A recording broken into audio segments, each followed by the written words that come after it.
Rápidamente ya habíamos dicho que solamente el 0,1% aproximado sin cereales como un autor forma parte de la materia viva los hidratos de carbono. ¿Por qué tampoco?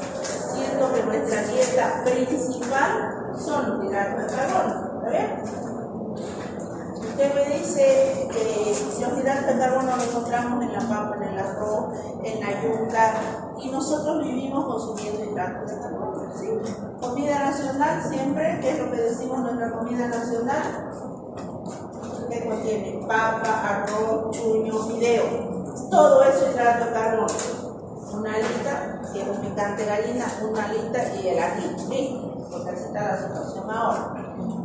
Si usted habla de la comida típica regional, majadito, llámele de charque, majadito de pato, majadito de todo, pero hoy en día usted la casa, la carne, porque carne apenas la pilla. Todo es la gran cantidad de arroz, 2 plátanos y huevo. Entonces, si yo vuelvo otra vez y le digo, ¿qué está consumiendo hidrato de carbono? Pero entonces, ¿por qué en mi cuerpo solamente tengo un 0,1% de hidrato de carbono, o si ustedes quieren 0,3% alguna bibliografía? Siendo que consumo gran cantidad de hidratos de carbono. El hecho está en que la mayoría de los hidratos de carbono tienen función energética. Toda el hidrato de carbono que entra en nuestro cuerpo, su función primordial es generar energía. Por cada kilogramo, por cada gramo de hidrato de carbono, usted tiene un 4,3 por ahí de kilocalorías, le aporta. Un solo gramito de hidrato de carbono que usted consume le está aportando a su cuerpo 4,3 kilocalorías. Entonces, estamos diciendo que la función primordial, la función primaria es energética. Muy bien, ¿por qué energética? Glóbulo rojo y lo que son las células cerebrales necesitan de hidrato de carbono, sí o sí. De ahí que es una de las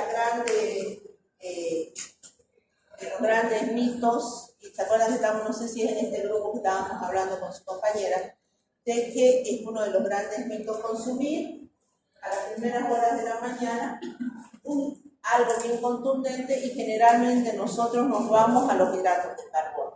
Tomo mi tacita de té con 3 grandes panes, con masita. ¿Qué es lo que estamos consumiendo? Hidrato de carbono. Pero ¿por qué no agarro un plato de ensalada de fruta? ¿No estoy consumiendo hidratos de carbono? Sí. Y si ustedes se ponen a pensar, ese hidrato de carbono más rápidamente lo metabolizo, más rápidamente llega la energía a mi célula, que la están necesitando. Y ahí es el hecho que lo energético es fundamental. Otro, reserva energética.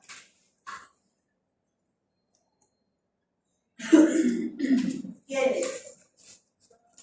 En el reino vegetal, almidón. En el reino animal,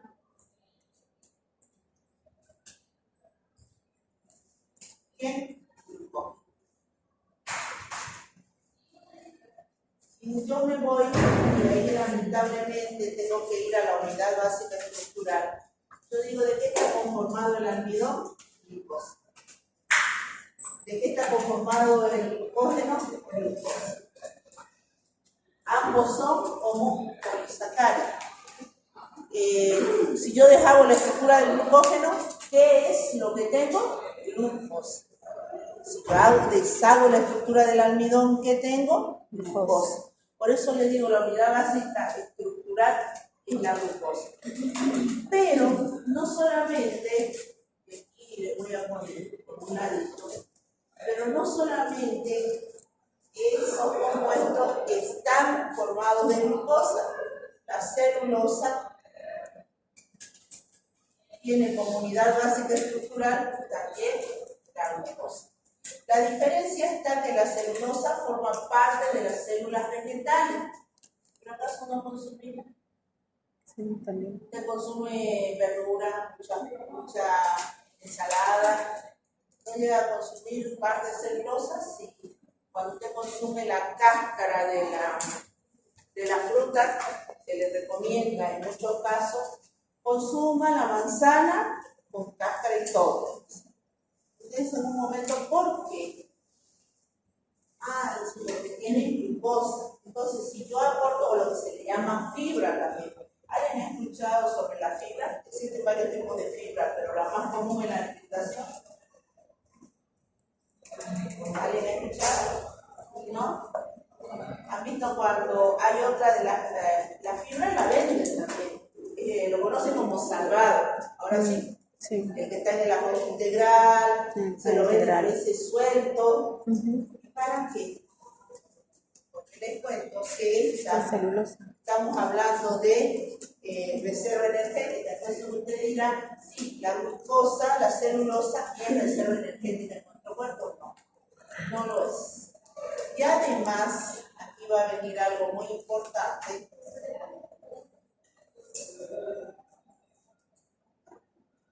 Que no aporta energía. ¿A quién si no le aporta energía? Al ser humano, sí, pero al ser vivo, como por ejemplo los rumiantes, ¿a ellos les aportará energía la celulosa? Puede ser. ¿Sí o no? ¿Qué piensan? ¿De qué se alimentan las vacas? De plantas. De pasto. Sí. De pasto. ¿Qué otra cosa más comen las vacas? Usted dirá, comen pizza, pollito, No. ¿qué? Papas fritas, todo lo que nos engorda a nosotros. No, ¿no ven? Comen grandes hectáreas, por ejemplo, de pasto, y en el pasto tenemos la celulosa. ¿Y cómo terminan las vacas que comen grandes hectáreas de pasto? Sí, gorda, ¿no ven? Gorda. Pero nosotros cuando nos dan un buen plato de ensalada donde hay muchos vegetales, ¿nos aporta energía? No. Entonces la diferencia acá está que por ejemplo, no es una reserva energética en el ser vivo y además que ni siquiera le aporta energía. Por eso, ustedes van a ver en ciertas bibliografías que dice así. Hidratos de carbono, dice, mal llamados azúcares o dulces y mal llamados reserva energética. Entonces usted dice, ¿cómo? Dice, pero ¿cómo puede ser azúcares? ¿Acaso no los conocemos a los hidratos de carbono como azúcares? ¿Sí? Nadie dice azúcar. ¿Qué hablamos de la sacarosa, que es el azúcar de mesa? Azúcar, pues. Sí. Pasa cuando no le falta el azúcar en su casa, o bueno, la sacarosa falta en su casa, usted no dice, pásenme la sacarosa. ¿No? En un momento usted habla de azúcar, habla del almidón. ¿El almidón dónde está?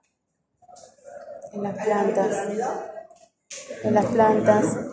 Ya, en la yuca, en la papa. En la maíz también. ¿Quién conoce la maicena?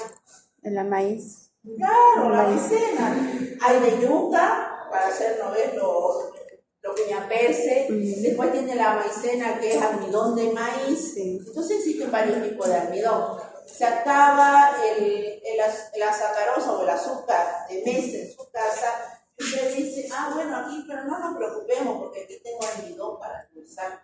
No. No, ¿no ves? No.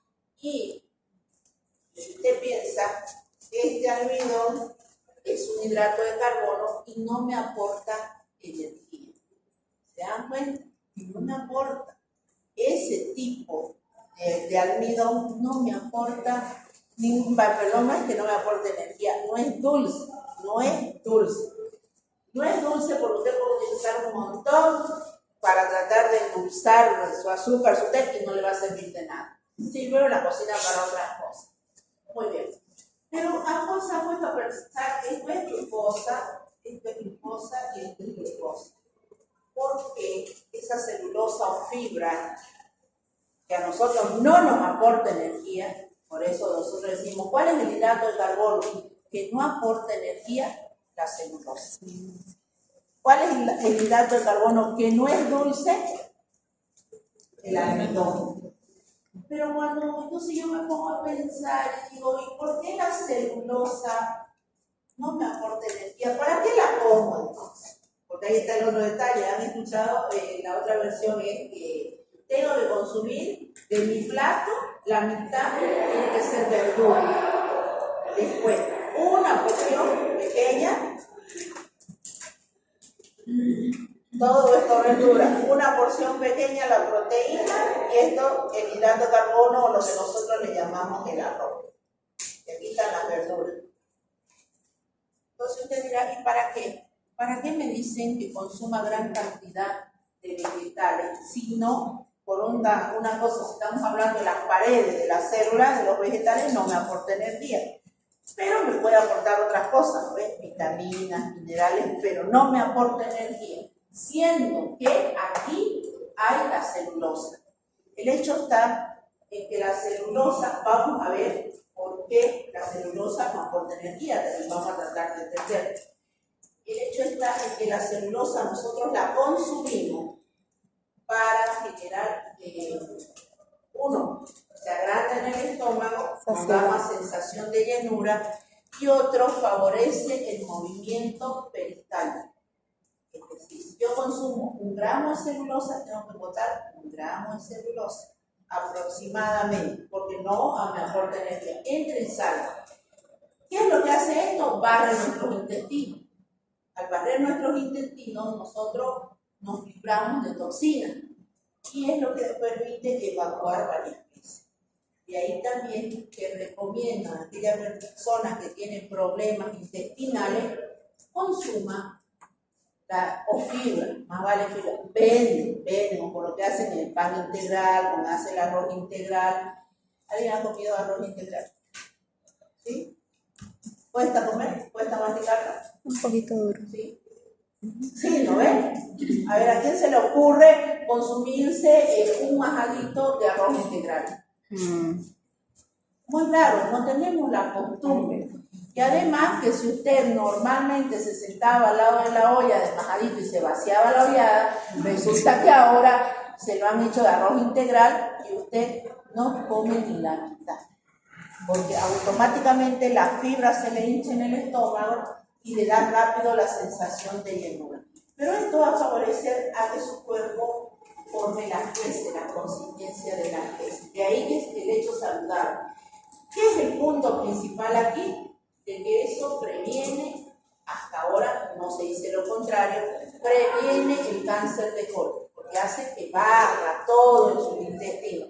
Entonces, si usted tiene la costumbre de no evacuar muchas veces, que tiene problemas, aparte de tomar agua, tiene que consumir muchas fibras. Lo ven, lo suelen meter así la fibra suelta, usted lo echa a la taza en la mañana y se lo consume. Créame que eso no le está aportando ni 1 gramo más a su cuerpo, lo que sí está favoreciendo el movimiento de sus intestinos. Pero ¿por qué no lo dejas? Aquí la pregunta es, ¿por qué? ¿Acaso cuando nosotros consumimos almidón no llegamos hasta la glucosa? A ver, ¿cómo entra? Usted consume la yuca. ¿Dónde empieza el proceso de digestión? En la boca. En la boca. En la boca. Estamos todos de acuerdo. Los hidratos de carbono empiezan su proceso de digestión en la boca. Bien. ¿Qué enzimas tenemos ahí? Amilasa. ¿Hay algo más? Sí, salival. ¿Hay algo más? Y lo dice su libro de fisiología también, yo como lo estoy inventando, lo dicen los libros.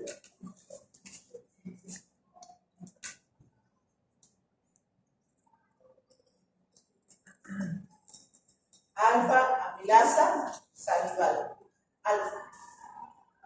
Léanlo, búsquenlo en su libro de fisiología. Dice alfa, amilasa, salival. Entonces usted me dirá, ¿por qué alfa?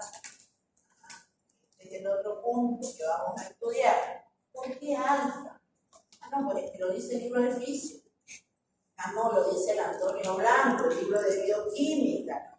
Todo lo que dice ahí, lo que dice los libros de fisiología son la Biblia. Usted se lo aprende de memoria. No sabe por qué. Ahí tiene mucho que ver. Fíjense cómo ataca la alfa-amilasa salival al almidón. Eso lo vamos a ver. Entonces vamos a ver. ¿Por qué se llama alfa? Porque finalmente, ¿qué es lo que absorbo en el proceso de digestión de los hidratos de carbono, de este almidón? Cuando hago el proceso de digestión es ir de lo macro a lo micro, de lo más grande a lo más chico. Que llega como un pedazo de papa, mastico, pasa al estómago, separa la digestión de los hidratos de carbono, lamentablemente, ¿por qué? ¿Por qué separa la digestión? Lo dice el libro de por el pH. El pH de nuestro estómago es pH 0,1 a 1. Ah, dice usted, y aquí el pH de la saliva, hemos visto, pH de la saliva, que me digan 1. 6,2, perfecto, por ese rango. Muy bien, entonces, ¿qué me está diciendo? Que la alfa-amilasa salival funciona ese pH, llega al pH de la altura del estómago para la digestión. Piensen ustedes para que no se memoricen las cosas. ¿Qué es lo que ocurre cuando usted va a un churrasco? Esos que son vía libre, pues, usted da la vuelta. Va y come su tremendo arroz con queso y su pedazo de carne.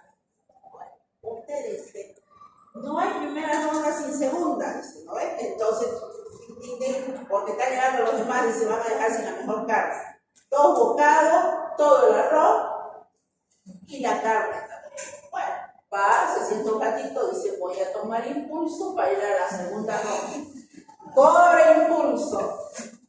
Y vuelve otra vez. La misma operación, después se me da por la tercera vez. Cuando usted se para, siente el estómago hinchado. Dice, me siento mal, creo que voy a necesitar un digestivo.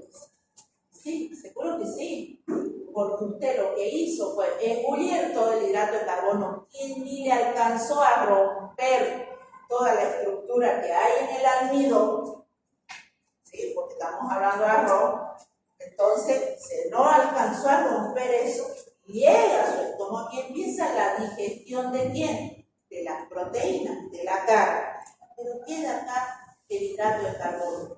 Eso es lo que usted siente que se le agrandó, se siente mal, se siente pesado. No por nada dice que hay que masticar 30 veces. ¿Han escuchado eso? Sí. Hay que masticar 30 veces. Entonces, usted dice, claro, ¿para qué? Para favorecer el proceso de digestión. Para favorecer que en la parte bioquímica se pongan los enlaces, se rompan. Muy bien, llega a la retención.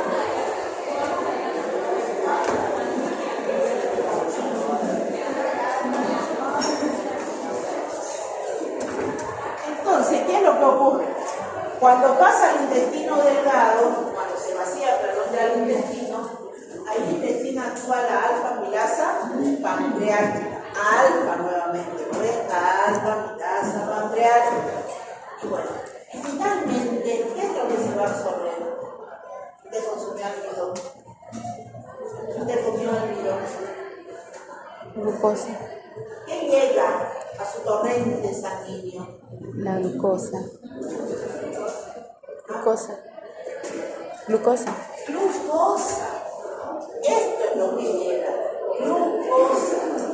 No llega nunca a su torrente sanguíneo almidón. No va a llegar nunca. Y siempre les cuento esto del examen de mesa que nosotros realizamos oral con la examen oral de mesa con la doctora Quiroz. Y de 60 que querían rendir mesa examinadora, ¿no es? 60, se nos ocurrió la brillante idea de hacer el oral. Entonces dijimos, muy bien, de los 60 estudiantes que están ahí, entonces vamos a tomar examen oral. Entre el primero, lo llamamos. Bueno, lo primero, así como quien dice, ¿no? Un polisacárido, almidón. Pregunto si el almidón lo encontramos en nuestro cuerpo, circulando en sangre. Entonces todo el mundo se acuerda del almidón, nos han hablado del almidón cuando estamos en hidrato de carbono, sí. ¿Sí? Otra vez, ¿el almidón se encuentra en el torrente sanguíneo del ser humano? Sí. Bien, 2 veces sí, porque ya notaban lo que iban respondiendo. 2 veces sí, firme. Llame al otro compañero. Se salían así medio, ¿qué pasó? Digamos. El almidón pues no está en el torrente sanguíneo. Es decir, comemos mucho almidón, pero jamás le va a llegar almidón, llega glucosa. Bien. Lo mismo ahora les digo a ustedes, ¿qué es lo que se absorbe? Glucosa. Nunca vayan a decir que pasó un resto de almidón. Entonces, este alfa amilasa salival tiene mucho que ver con la parte de enzimas y esta parte de los hidratos de carbono. Glucógeno hepático y muscular.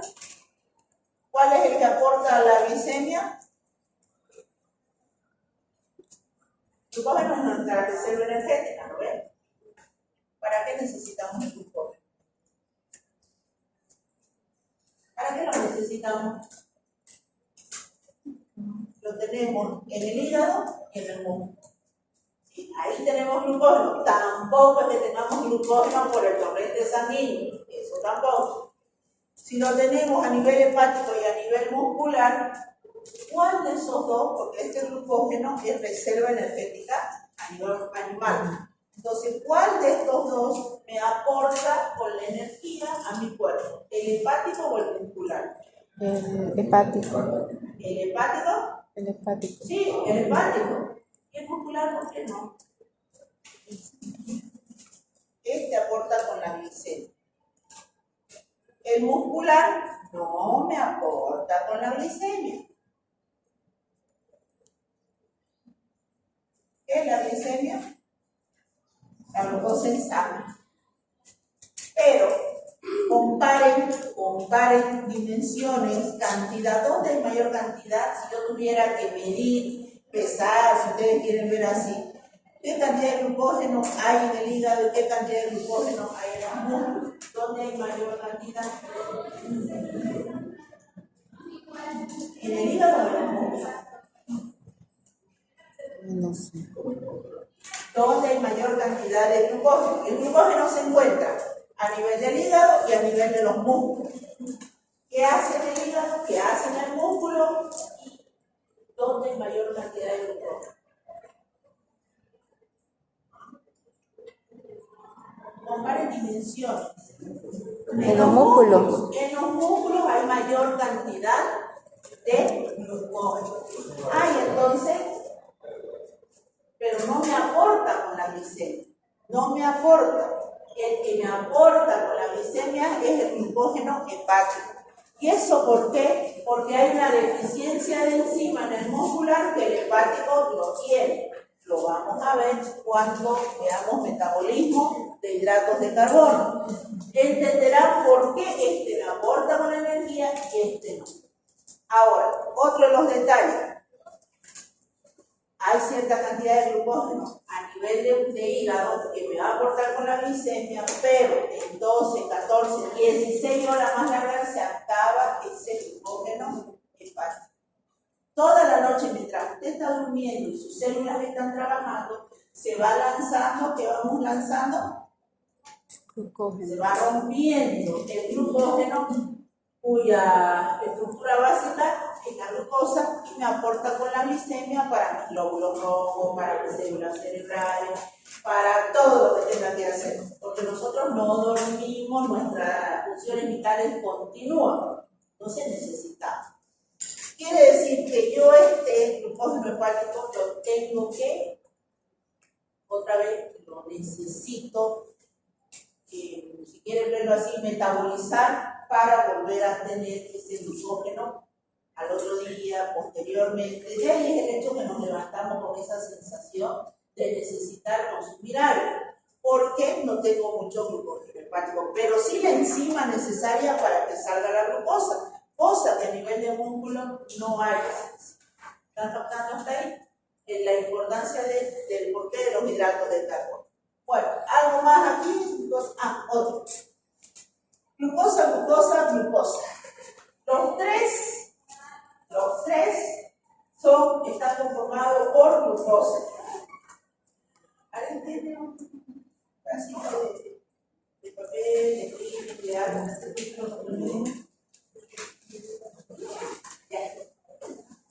Fíjense que los tres tienen glucosa.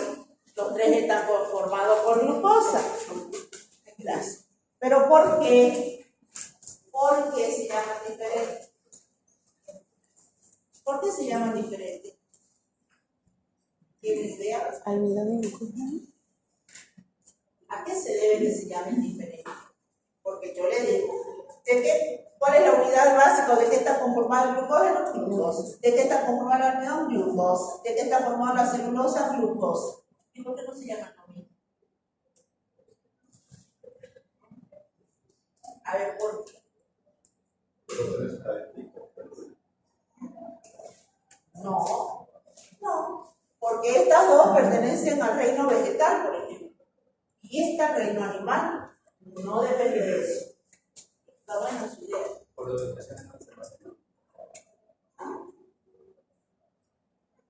Tampoco, porque mire este y este, entonces debería ser otro glucógeno, ¿no ves?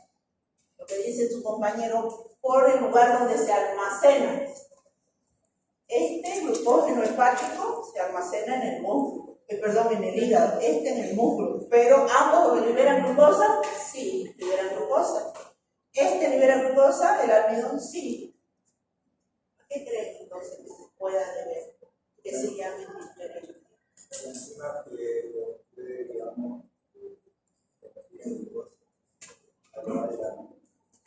No, aunque no estaría mala idea, pero la alfa-amilasa salival, por ejemplo, y este glucógeno hepático, sin embargo, tiene otra enzima que no hay por acá, que me libera con la glicemia. No. A ver, para que lo entiendan. ¿Porque su estructura es diferente? Es porque su estructura es diferente. Sí o sí, porque su estructura es diferente. Lamentablemente es así. Entonces usted me dirá, pero ¿cómo es el almidón? Entonces, ¿cómo es el glucógeno? ¿Y cómo es la celulosa? Hay diferentes enlaces, hay diferentes formas en las que ellos se estructuran y finalmente, a pesar que tienen lo mismo, la misma composición, son diferentes. A ver, es como que yo agarre a uno de ustedes, a dos de sus compañeras y las ponga aquí adelante y le diga, la composición química, mencionen de sus compañeros. Entonces usted va a decir, bueno, está compuesto por bioelementos primarios, secundarios, terciarios. Está compuesto por, ¿qué me va a decir? Está compuesto por moléculas orgánicas como, o biomoléculas, hidrato de carbono, proteína, lípidos. ¿Está compuesto por agua? Ah, sí, están las biomoléculas inorgánicas ahí. Pero, ¿usted cree entonces que sus compañeras son idénticas? ¿Son iguales? No. Me va a decir usted, no, es que la de allá es más delgadita y esta de acá es más delgadita. La una es más alta y la otra es más bajita. Pero, si así usted lo ve desde el punto de vista de qué está formado, es prácticamente lo mismo, ¿sí o no? Pareciera que es lo mismo. ¿Todos tienen bioelementos primarios? Claro que sí, la de allá, la de acá, todos tenemos bioelementos primarios, si no, no estaríamos acá sentados, ¿ves? Porque eso me permite sintetizar las biomoléculas. ¿Todos tenemos biomoléculas? Sí. Pero entonces, ¿por qué la de allá se llama diferente a la de acá? Y si yo las miro, tal vez son diferentes. Porque las dos tienen la misma composición, la cantidad de compuestos químicos, pero ¿qué es lo que puede variar? La composición. Todos nosotros tenemos una composición que es 80% masa magra y 20% masa grasa. Entonces usted dice, ¿pero será así? No, no todos igual. ¿Cómo se distribuye? La más gordita seguro que tiene 23% de masa grasa, menor cantidad de masa magra. La compañera de ella más delgada, más fitness, capaz que tenga nada más % de masa magra que masa grasa. Entonces la composición finalmente, la cantidad de lo que está de ellos es diferente. Por eso una se llama Natalia, la otra se llama Carla y así sucesivamente. ¿Está claro? Entonces lo mismo sucede con las biomoléculas. Las biomoléculas hay que tener en cuenta su estructura, de ahí que se diferencia entre una y otra. Bueno, nada más hasta aquí la importancia biomédica. Entonces, funciones energéticas, reserva energética y uno más. Función estructural. Si usted me pregunta qué función es estructural, los heteropolisacáridos. Y ahí, por ejemplo, puede encontrar uno de los más característicos, el ácido hialurónico, ahí se lo dejo, etc. ¿Cuáles son? Los vamos a estudiar también. Este estructural constituye el 0,1% de nuestra reserva energética juntamente con nuestro glucógeno. Después, todo el hidrato de carbono que entra a su cuerpo es para darle energía a su célula, convertirlo en glucógeno y finalmente convertirlo en glucosa, energía. Usted consume, pongámosle, todo el día se pasó comiendo hidrato de carbono. Usted dice, estoy súper energético para mañana, para pasado. No. Lo que comió hoy día es para hoy día. Parte de lo que consumió se hizo reserva energética. Le dio energía a su célula. Lo otro, reserva energética. No, dice usted, pero sigue sobrando glucosa, porque usted consume una gran cantidad de hidrato de carbono y encima no hace actividad física. Grasa. Hasta ahí está siguiendo, ¿no? Consumió una gran cantidad, 3.000 kilocalorías entre todo, y ahí están los hidratos de carbono. Entonces, usted dice, no puede decir, estoy con súper energía de aquí hasta 3 semanas. No, ¿qué va a necesitar? Al otro día igual va a necesitar hidrato de carbono. Pero usted dice, pero si tanto hidrato de carbono que consumí ayer, ¿qué se hizo? Grasa. Una parte le dio energía, otra almacena como energía bajo la forma de glucógeno y otra se hace grasa, con los famosos triglicéridos. Listo, esa es la función. Entonces, cuando se les pregunte a ustedes, funcionen los hidratos de carbono, ejemplo, no digan, nunca se nos dio nada. Doctora, Otro, sí, dígame. al haber comido harto, el porcentaje es más grasa que se guarda, ¿verdad? Claro, el porcentaje de grasa en la composición, dice. Ajá, al haber comido harto, el porcentaje de grasa es más grasa. Claro. ¿Por qué una persona aumenta su porcentaje de masa grasa en relación de la masa magra? Si somos un ser vivo, ¿no? Suponiendo 20% masa grasa, lo peor es metabólicamente inactiva, 80% masa magra. Metabólicamente inactiva es esta, metabólicamente activa es esta. De ahí el hecho de que cuando ven esos deportistas, ¿lo ven? Dice, ¿de dónde? Vos ven las chicas fitness, con tremendo cuerpo. Dice, pero ¿cómo consume? ¿Cómo come? ¿Y qué hace? Lo que hace ella ganando mayor cantidad de masa magra, mayor cantidad de células que van a ser metabólicamente más activas. Las que son inactivas son las masas grasas, las que le cuesta a toda persona liberarse. Entonces, todos tenemos este 20% y este 80%, ¿todos tenemos? ¿Sí o no? Sí. No. Este puede ser mayor, ahí entra la obesidad.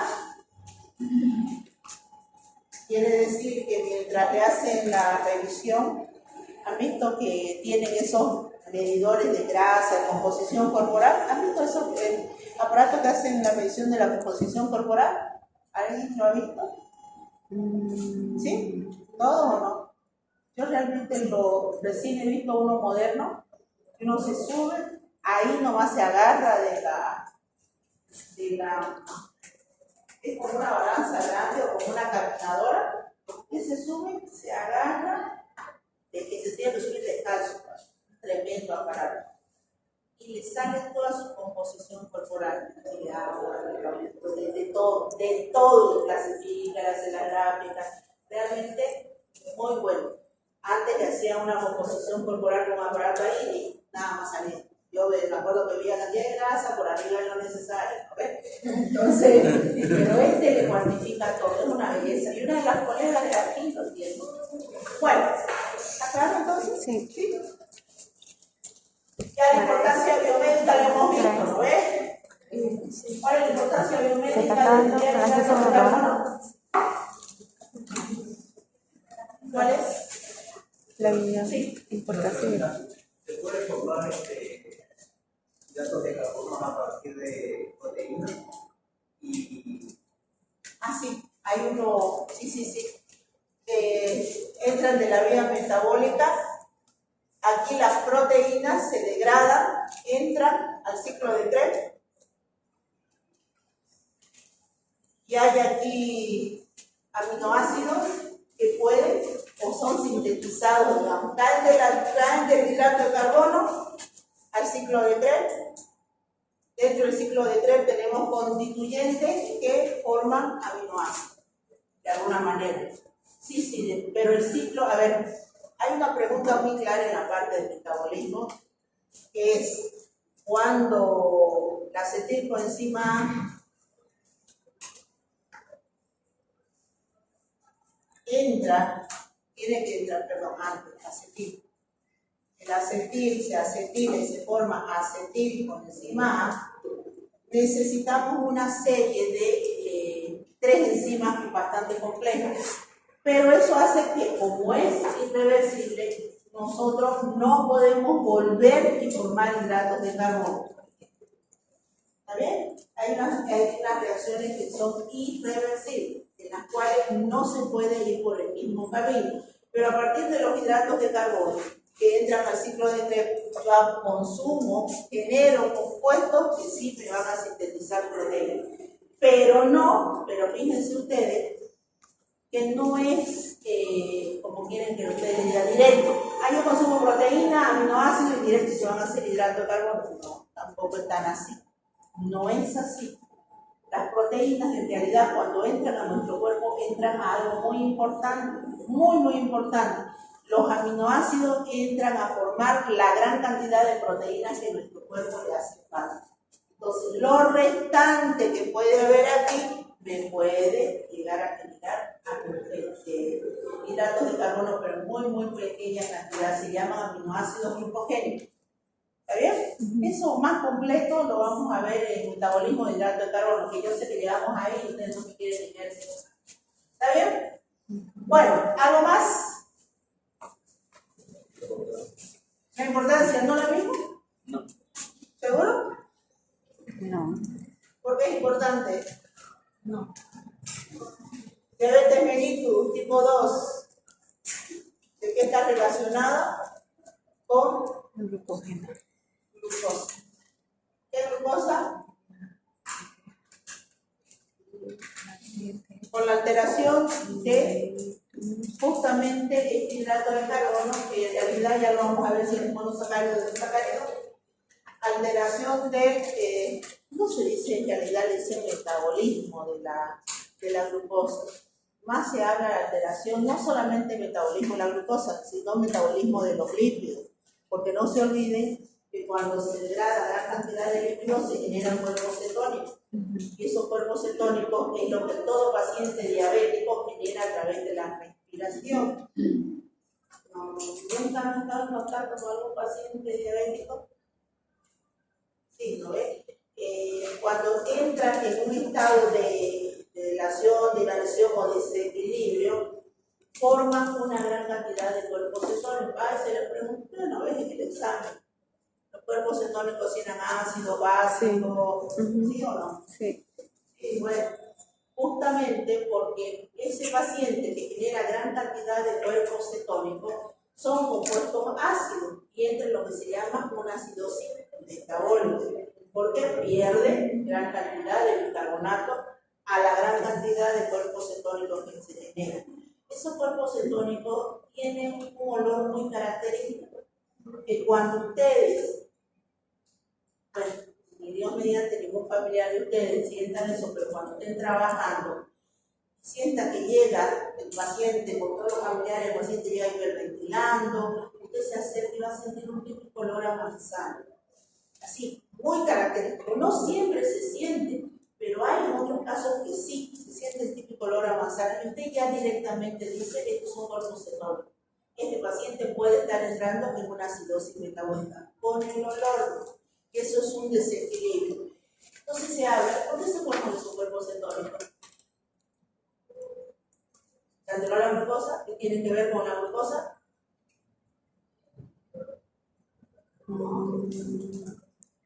Se libera. Con el metabolismo de los lípidos. Pero usted dirá en este momento, ¿todos generamos cuerpos cetónicos en este momento? Sí, todos lo estamos generando. No digan que los cuerpos cetónicos es solamente cuestión de los pacientes diabéticos, no. Todos generamos. ¿Qué es lo que ocurre, sin embargo, en el paciente diabético? Lo que está sucediendo es que como la glucosa no entra a la célula, se queda dando vueltas y nuestras células necesitan para poder vivir energía, sí o sí. Entonces, ¿qué es lo que se degrada? Los lípidos. Y cuando se degradan los lípidos, parte de su metabolismo de los lípidos es generar acetilcoenzima A. Y buena cantidad, y a partir de ahí sintetizamos todo lo que vienen a ser los cuerpos cetónicos. Por eso la diabetes no solamente es alteración de hidratos de carbono, sino alteración también de los lípidos, de metabolismo de los lípidos. Sí. También hay una alteración de los cuerpos cetónicos que es una cuestión de glucosa cetónica en el hígado. Ah, sí. ¿Por qué eso? Miren, hay varios factores en los cuales se genera a veces esa cetoacidosis o la generación de cuerpos cetónicos. Primero es por el gran desequilibrio que nosotros tenemos. Ese desequilibrio se debe a la deficiencia o no al mal funcionamiento de los lípidos. ¿Por qué? H2NT2H. Esto es un lípido. Por cada lípido, si aquí hay 6, 7, 8, por cada lípido ácido graso, por ejemplo, aquí hay 8, que es cortito, en realidad estos ácidos grasos es bastante corto, generalmente son más, pero pongamos 6, 7, 8. Se generan 4 acetilcoenzima A. 4 acetilcoenzima A. ¿Estamos claros? 4. El acetilcoenzima A es la puerta de entrada al ciclo de Krebs. Entonces, yo voy a generar en todo este proceso, anexado a la degradación, los cuerpos cetónicos, que los estamos generando todos. Pero ¿dónde creen que se da todo esto? ¿Qué es el laboratorio en nuestro cuerpo? El hígado. Y cuando yo supero la cantidad de cuerpos cetónicos en relación a lo que estoy perdiendo, o a lo que se están degradando, más sencillo, ¿qué es lo que voy a tener? Acumulación de esto en mi laboratorio en relación a la pérdida. Porque todos generamos cuerpos cetónicos, sí o sí, todos generamos. Lamentablemente no cuidamos nuestro hígado, estábamos hablando de hígado graso el día de ayer, no con ustedes, estábamos hablando del hígado graso, que es donde tenemos gran cantidad de grasa sin saberlo, en nuestro hígado. ¿Cómo identifico un hígado graso? Lamentablemente, ¿cómo lo identifico? Solamente considero a través de la ecografía. El laboratorio, las pruebas que llevan a detectar la presión presencia de este hígado graso no lo puedo determinar con el laboratorio. El laboratorio, el perfil lipídico le sale bien, le sale todo. Colesterol triglicéridos, HDL, nada.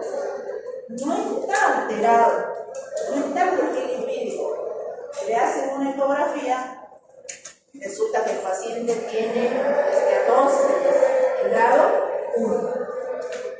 Y ahí le dicen al paciente tiene que controlarse en la alimentación, la generación de grasa alrededor de su hígado no se debe a que usted consuma grasa, porque lo primero que dicen es tengo que quitarme la grasa. No, se debe a que usted está consumiendo mucho hidrato de carbono. Ese hidrato de carbono no solamente va a generar energía, ese hidrato de carbono se convierte en grasa.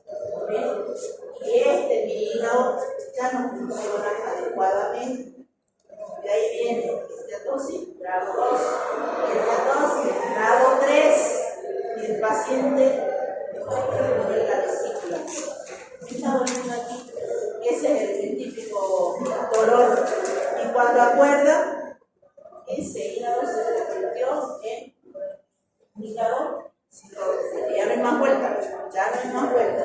De ahí la recomendación siempre sale, revísenme a una revisión a nivel de hígado y vean si no estoy haciendo hígado graso. Me dicen esteatosis. Entonces, hígado graso. Este hígado graso es así. Es una pequeña capita, después se va haciendo más. Cuando acuerdas el laboratorio empezó con una serie de órdenes, generación de gran cantidad de cuerpos cetónicos, no los degrada, el ayuno prolongado, vamos por los detalles, el ayuno prolongado.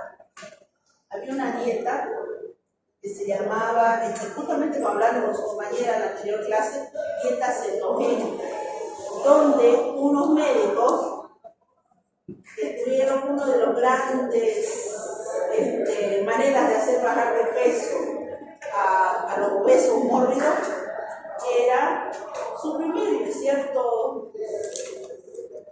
suprimirle el hidrato de carbono, suprimírselo totalmente el hidrato de carbono. Al suprimírselo el hidrato de carbono a la persona o al paciente, ¿qué era lo que de qué se echa mano el cuerpo para tener energía? La grasa. De la grasa. ¿Qué? De la grasa. De lo líquido, sí o sí, de lo líquido. Entonces empezaba el cuerpo de esta persona a desarrollar, a quemar gran cantidad de líquidos. Yo quemo gran cantidad de ácidos grasos, genero gran cantidad de acetilcoenzima y empiezo a generar cuerpos cetónicos. Los cuerpos cetónicos generan inanición en el paciente. Una gran cantidad genera que no tiene hambre. Entonces, ¿qué es lo que ocurría con estos pacientes? Los primeros dicen 5 días, los hidratos de carbono son como una droga. Ya está estipulado, está dentro de una de los dependencias. Somos dependientes de los hidratos de carbono, porque estos hidratos de carbono nos provocan sensación de alegría, etcétera, etcétera. Tan parecido como cuando dicen uno vaya a hacer actividad física. Usted quítele a un alcohólico el alcohol, ¿qué es lo que va a ocurrir? Se quieren enloquecer, empiezan a tener delirios, empiezan a tener una serie de caos, pero son un periodo hasta que el cuerpo se va liberando de todas las toxinas que tenía y vuelve otra vez. Pero ¿qué es lo que ocurre? No puede estar cerca de las bebidas, así que de alta, no puede estar cerca de la bebida, hasta que no sea un paciente totalmente recuperado. En tu caso, no un alcohólico no vuelve a recaer, Sí. vuelve. Porque un alcohólico recuperado dice, no puedo consumir, no voy, no nada. ¿Por qué lo hace? Porque justamente es una droga, es algo dependiente. Lo mismo son los hidratos de carbono, lo mismo. Así que quítale a un paciente obeso. Los hidratos de carbono durante los primeros días se van a enloquecer. Y lo que hacían es dar una dieta rica en proteínas y lípidos. Entonces, ¿qué tenía el paciente? Energía, pero le hacía falta el hidrato de carbono, cero hidrato de carbono. El cuerpo empieza a generar cuerpos cetónicos. Los cuerpos cetónicos, ¿qué es lo que le generan? Inanición. Al generar la inanición, bueno, eso es lo bueno, al generar inanición pierde la ansiedad de comer hidratos de carbono. Pero lamentablemente, toda persona que es obesa tiene una enfermedad, es un enfermo. Ya eso, ténganlo por seguro. Toda persona que es obesa ya está declarada la obesidad como una enfermedad. Muy bien, y es una enfermedad que como toda enfermedad se puede recaer. Se recae, por eso dice, no me pongan las masas, no me pongan, tengo que consumir, cuentan las calorías para no volver a caer. Ese es lamentablemente uno de los grandes problemas. Bueno, más o menos. Hay una cosa ahora. Listo, entonces la diabetes tipo 2. Otra, intolerancia a la lactosa. Que tengo clase. ¿Se acabó? ¿Se acabó? ¿Estamos ahora? ¿Ya te avisa? 41. Ah, ya. Intolerancia a la lactosa. ¿Qué es la lactosa? Una enzima que degrada la lactasa. Perdón, la lactosa es un hidrato de carbono que se degrada a través de la lactasa y me genera glucosa más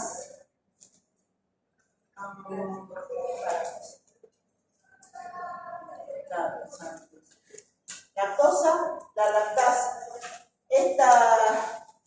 Esto es un disacárido. Siempre les digo esto, la intolerancia a la lactosa.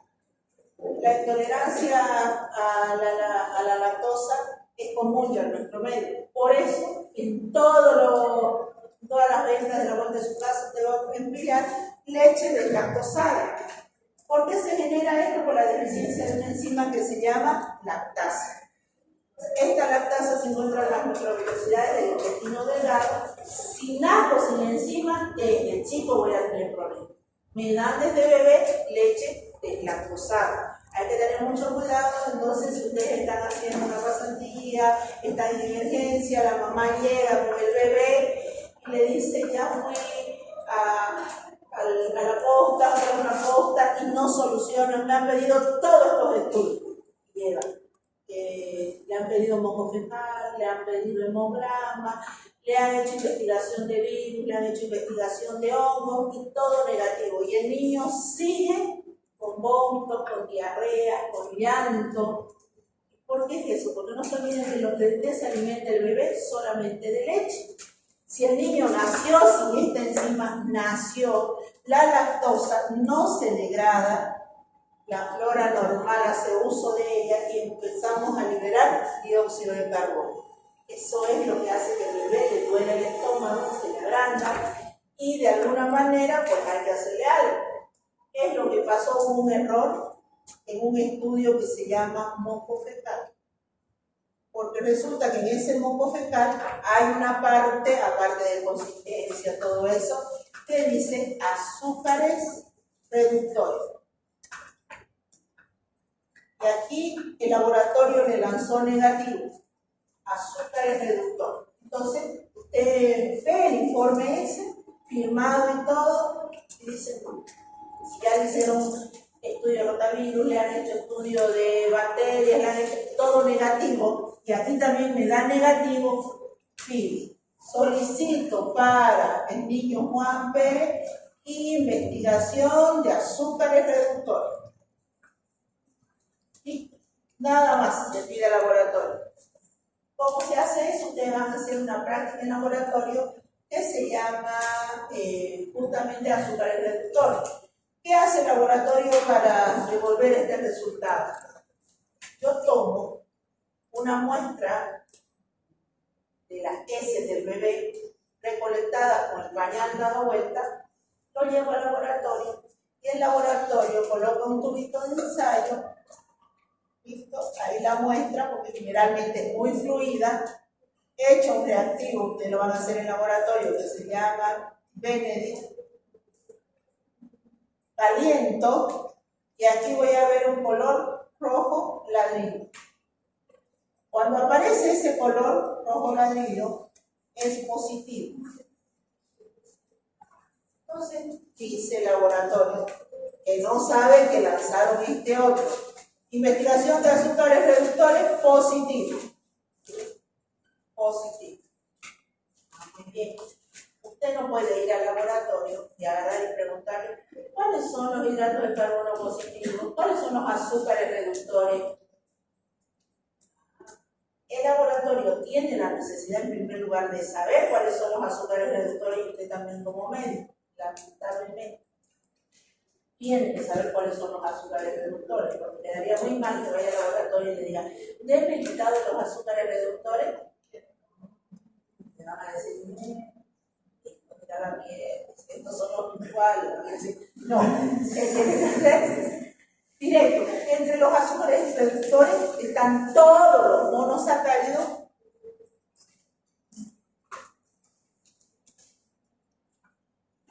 están dentro de los disacáridos. Uno de los más característicos, la lactosa, la maltosa, no los disacáridos, y los polisacáridos no son negativos. Eso quiere decir que si la mamá le echó maicena a la colita del bebé, que es un hidrato de carbono, no va a pasar nada, no la contamina la muestra. Esa es la pregunta que se les hace a la que está ingresando la carrera de bioquímica. Monosacáridos sí, todo. Lactosa, maltosa sí, polisacáridos no. Estos no. Si la mamá le untó el pañal, la colita del bebé con almidón, maicena, porque es muy común utilizar la maicena para cubrir la cola del bebé, ¿le va a interferir en algo? Ah, eso no es lo que era. No. No le interfiere en nada. La lactosa quiere decir que no la está degradando a este disacárido y lo echa por las heces fecales. ¿Es común eso que aparezca? No, no es común, porque nosotros tenemos esta enzima que se llama lactasa. Entonces, con una prueba muy sencillita, investigación de azúcares reductores, yo puedo obtener la ayuda necesaria para ese bebé. ¿Qué es lo único que le digo a la mamá? Dele leche deslactosada. Ay, no es tan cara como antes.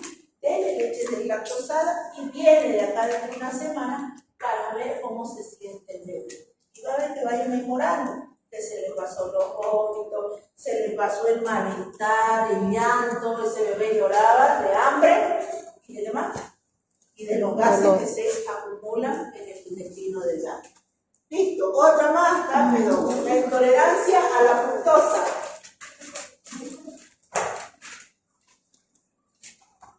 La intolerancia a la fructosa.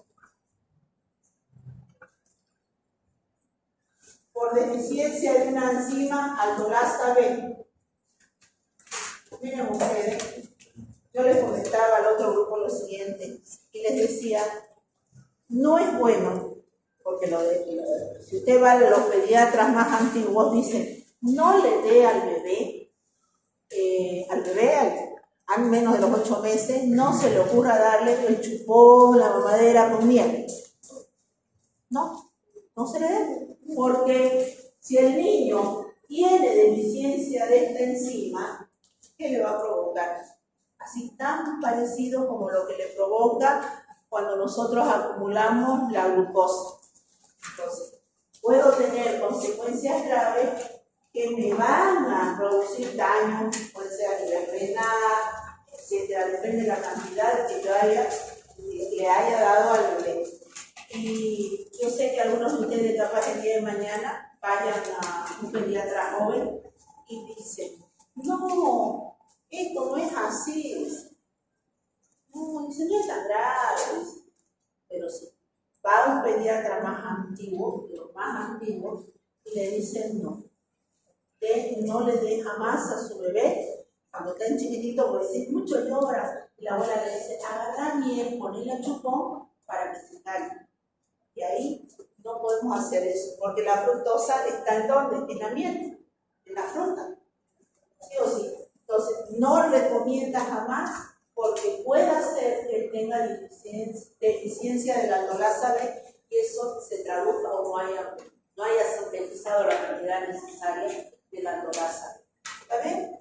Y por último, esta nosotros lo vamos a ver en metabolismo del glucosa, alteración del metabolismo del glucosa. Son como 6 patologías, 6 deficiencias de 6 enzimas. Entonces ahora si usted me dice, ¿y por qué tengo que estudiar esto? ¿Por qué tengo que ver hidrato de carbono? ¿Por qué tanta vuelta? Glucosa, lactosa. ¿La glucosa que es monodisacárido? Monosacárido. ¿La fructosa qué es?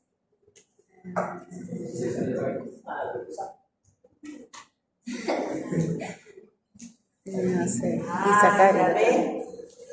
¿La lactosa qué es? Disacárido. Monosacárido de diferentes familias, que cuando ustedes se les preguntan ¿cuál es la cetohexosa de importancia clínica? Glucosa le pone usted, no. Esa es la alto.